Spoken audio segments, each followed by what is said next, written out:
Causas y consecuencias de la informalidad en el Perú. El presente trabajo estudia la informalidad en el Estado peruano. La informalidad está constituida por empresas, micros y pequeñas empresas o personas individuales que están al margen de la ley y normativo y a consecuencia no brindan los servicios adecuados a sus trabajadores que el Estado puede otorgar. La informalidad está directamente relacionado al sector formal, ya que el sector formal no crea el suficiente puestos de trabajo que se necesita, ya que la población sale a buscar su trabajo mes a mes o año a año. Por ejemplo, cada año siempre hay un sector que cumple 18 años y salen a buscar trabajo y al no conseguir un trabajo formal se ven obligados a buscar uno, ya sea informal o crear su propio puesto de trabajo. Y al estar en el ámbito informal, una de las consecuencias son que no pueden tener su seguro de salud que cualquier trabajo formal te brinda. Continuando con la exposición, les voy a explicar sobre los antecedentes de la informalidad en el Perú. Aunque muchos crean que la informalidad se originó hace unos años recientes o es un problema actual, esto no es así, ya que la informalidad en el Perú es de hace mucho tiempo, tanto que su origen se remonta desde mucho más antes de la llegada de los españoles, ya que esto se originó de la época de la cultura incaica, puesto que la informalidad era algo normal y cotidiano,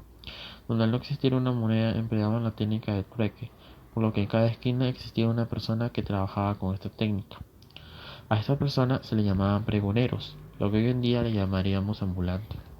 Asimismo, estos pregoneros contrataban mediante un contrato simbólico para que otras personas lleven un producto a lugares remotos, lo que hoy en día sería cuando una empresa entrega su producto a través de delivery. Por un lado, si bien en esa sociedad andina no se regulaba a estos pregoneros ambulantes, estas personas que trabajaban informalmente tenían la obligación de pagar un tributo, lo que se llamaba el tributo incaico. Y si estas personas no cumplían, no recibían tierras, que para esas épocas tener tierras era sinónimo de persona de clase social alta. Además, esto les permitía prestar a otras personas para que trabajen en ella, lo que hoy en día sería similar cuando compras una casa y la alquilas. Después de explicar lo anterior, donde nos encontrábamos en un Perú prehispánico, nos remontamos a otro periodo. En este caso hablamos de un Perú republicano, es decir, donde se establecía el virreinato del Perú, donde se puede percibir ya los primeros pasos de la informalidad. Por ejemplo, podemos observar que en 1545 se podría observar en cada calle de la ciudad de Lima un ambulante, donde la mayoría eran desempleados que no habían conseguido un trabajo del virrey, lo que hoy en día sería un presidente. Sin embargo, los ambulantes empezaban a notarse debido a la falta de empleos que el virrey ofrecía, ya que en aquella época no había ningún ente que regulaba y defendía los derechos de los trabajadores. Además que existía la esclavitud, sumándola que no éramos un país independizados. De la misma manera, hay que saber que la mayoría de los empleos que estaban controlados por el virrey eran trabajos agrícolas, donde se necesitaba mucha mano de obra y explotación laboral. Por todo eso, ratificamos la aparición de la informalidad en aquella época de 1545, tal como lo indica la saca palabra. Ahora centrémonos en otra época más reciente, tal como la época de 1970, donde se venía arrastrando muchos problemas, entre ellas las secuelas de las crisis económicas provocadas por la guerra con Chile, las dictaduras militares, cambios de constituciones. Todo ello provocó la migración proveniente de muchas provincias a las grandes ciudades como Lima, Trujillo y Arequipa. Igualmente, en esta década de los 70 se llega a usar por primera vez el término informal, tal como lo indica Ilasaca y Palacios. Finalmente terminemos evidenciando ya más claro la problemática de la enfermedad en el Perú, tal como se evidenció y tuvo su impacto más fuerte en el año de 1990, donde se duda en esta década que ante la situación de la informalidad del Perú se venía arrastrando ya muchos problemas, que provocó una pobreza abismal, ocasionando que las personas ante la crisis trabajan de lo que sea para subsistir, incluyendo cualquier trabajo informal. Asimismo, hay que destacar que otra medida que también impulsó la informalidad fue que durante el gobierno de Alberto Fujimori se decidió darle un gran cambio a la economía al país, impulsando el actual modelo económico de economía social de mercado que nos rige actualmente. A su vez, él impulsó un mejor modelo empresarial, sin embargo, careció de regulación e inspección al momento de tratar de formalizar ya empleos que se habían normalizado en décadas anteriores. Además que el gobierno de aquella época tenía que atender otros asuntos que se aquejaba en aquel entonces. Otra medida que tuvieron fue el masivo desempleo a personas que trabajaban para el Estado. Sin embargo, el gobierno permitió a estas personas despedidas un bono adicional para que puedan emplear un negocio, cuyo la mayoría implicaba negocios informales, tales como hoy en día existen. Como también tuvo otra medida el gobierno de Fujimori, que cuando Lima abordaba ya una población abismal, se llegó a traer transportes públicos extranjeros ineficientes, tales como hoy en día conocemos, ya que ante el quiebre de la empresa de INATO, Empresa Nacional de Transporte Urbano del Perú, que era una empresa de transporte que ocupaba el lugar de lo que hoy día es el Metropolitano, ante el desamparo de sus empleados, el Estado accedió a que laboren en otro nuevo medio de transporte, como las combis, siendo después hasta la década actual un problema que parece no acabar, ya que existe la informalidad de empresas de transporte públicos que hoy día conocemos, donde no se garantiza un seguro social ante accidentes o el transporte que ofrecen carece de seguridad para sus propios usuarios, entre otros.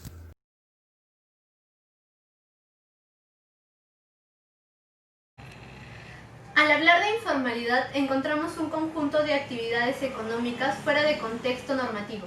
en donde las leyes no se aplican o no se cumplen y la normativa vigente no fomenta su cumplimiento. La falta de información de los trabajadores que conforman una empresa es una de las principales causas de informalidad, ya que al abrir un negocio formal y mantenerlo como tal, es necesario seguir una serie de pasos acompañados de trámites legales que van desde elaborar una minuta, adquirir tu personalidad jurídica en registros públicos, declaraciones juradas, contabilidades bien llevadas, etc. Es una serie de trámites y obligaciones que muchas personas ignoran. Por otro lado, la mayoría de trabajadores deciden esquivar todo este proceso para facilitar el inicio y desarrollo de sus actividades económicas, u otros, ya que al emprender el negocio se deben cubrir el impuesto que pide el Estado. Cabe recalcar que la evasión de todo impuesto trae consigo consecuencias graves ante la ley. En la actualidad, el Perú afronta un problema complejo que conduce a un desequilibrio social no óptimo llamado informalidad. La falta de información de los trabajadores, la evasión de impuestos y el apoyo mínimo del Estado son las principales causas de este problema. La informalidad es un tema de preocupación, ya que detiene el desarrollo del país, evitando el crecimiento de este en diversos aspectos. En el Perú, el 75% de los trabajadores que son parte de la población económica activa se emplean en negocios informales. Este tipo de desempeño laboral, si bien es cierto, evade toda carga tributaria y norma legal, y por consecuencia los trabajadores no cuentan con protección ni los servicios estatales como la ley lo requiere. La informalidad es un fenómeno que aqueja a la economía a nivel global. En América Latina, más del 50% de los trabajadores se encuentran ocupados en empleos informales, empleos que generalmente son de mala calidad, es decir, empleos que se ejercen en condiciones precarias,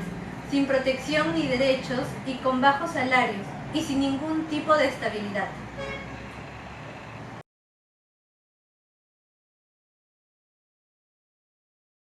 Una de las discusiones más sonadas alrededor de los últimos años han sido las dos leyes de empleabilidad juvenil. Estas han sido las del 2016 y la de 2018 en el gobierno de Ollanta y Pedro Pablo Kuczynski respectivamente. ¿De qué se tratan? La primera ley habla acerca de, coloquialmente conocida como ley Pulpín, acerca de cómo los empleados, cómo los jóvenes de bajos recursos que no tienen la secundaria completa, que no están ni estudiando ni trabajando formalmente, puedan meterse a este tipo de formalidades a las empresas que sí son formales y estos puedan tener un sueldo mínimo y sean capacitados, si en el caso no lo sean, y tengan la oportunidad de terminar sus estudios, y el primer año de seguro lo va a cubrir el Estado. Sin embargo, ¿por qué ha habido tanta disyuntiva en este aspecto? La disyuntiva se dio más que todo para los jóvenes que ya están estudiando, que ya están trabajando, porque eso también significaría más que todo un beneficio mayor para la empresa, porque para la empresa le sale más barato contratar a una persona que no va a cobrar CTS, que no va a cobrar beneficios, mucho más que no sea su sueldo mínimo.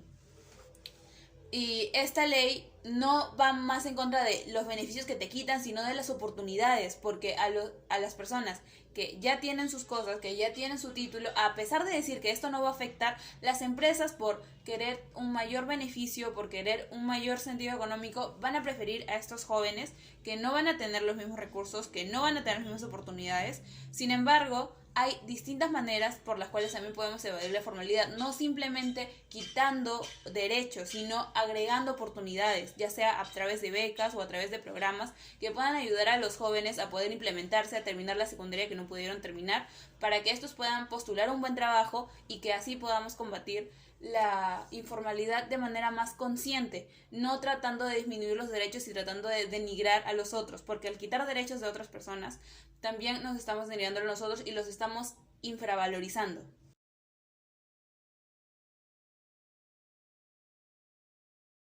En conclusión, como sabemos, el país contiene prácticas laborales vinculadas a las tradiciones culturales.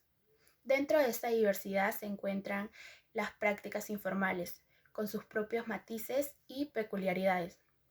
No es un secreto que el trabajo informal se registra mayor cifra que el trabajo formal.